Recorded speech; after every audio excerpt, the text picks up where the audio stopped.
Alors voilà, mes chers bien-aimés, je suis encore couché.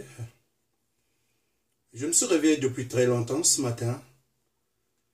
Nous savions tous qu'aujourd'hui, en sabbat du 16 avril, Sassou devrait emmener à son terme la finitude de sa dernière et cruelle forfaiture. Il s'est permis, vous le savez très bien, encore une fois, depuis plus de 40 ans, il a osé repartir dans le pôle, perpétrer le génocide. Et pendant que les Congolais sont en train de pleurer, d'enterrer dans la douleur les quelques morceaux de chair qu'ils sont en train de ramasser ici et là, Sassou est allé vers son investiture félonne, investiture basée sur la tricherie que nous avons déjà dénoncée plus haut. L'heure n'est plus au discours. Aujourd'hui, j'avais dit, et je le rappelle à un jeune petit frère, jeune mais il est déjà dans la cinquantaine, je lui disais que dans un pouvoir dictatorial ou dans un système unique, le stratagème peut devenir une stratégie. Je m'explique. Derrière le stratagème, il y a le vice.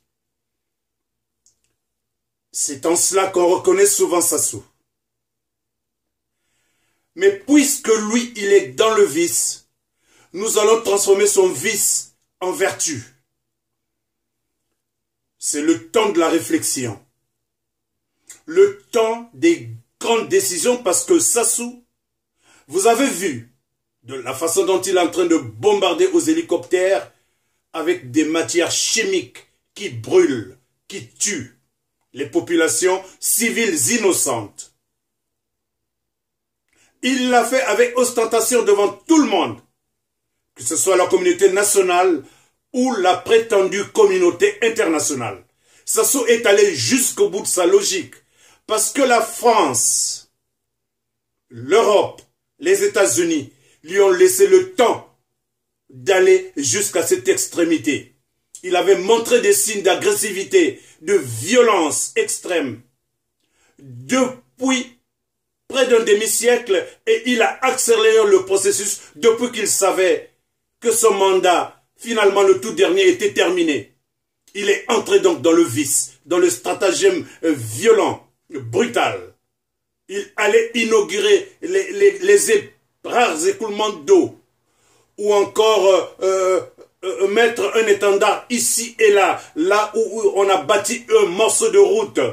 Il déployait une force disproportionnée. Cette force consistait à faire peur aux Congolais. Cette force excessive consistait à dire aux Congolais, voici comment je suis organisé, si vous bougez, vous me trouverez. Alors, les Congolais n'ont pas bougé, ils sont allés aux urnes une seule fois et ils ont bougé dans la bonne direction pour le bouter dehors. Il a résisté, il a triché. Et aujourd'hui, il a osé prêter son serment diabolique. Cela ne surprend personne. Maintenant,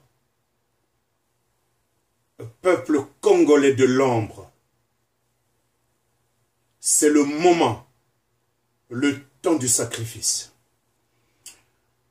Nous devons balayer cet homme de la surface de la terre, lui et son système. Nous savons quel type d'arme utilise ce criminel pour assassiner les Congolais. Alors, nous allons nous organiser en conséquence pour lui apporter plus que sa proportion militaire, milicienne, guerrière, mercénariale. Nous allons lui apporter une énergie dévastatrice. Nous n'allons pas le laisser tranquille et il va le savoir, il va le sentir. L'heure n'est plus au discours. Il sera surpris. Oui, il va être surpris. Oui, il doit être surpris. Officier de l'ombre, c'est le moment, c'est le temps du devoir.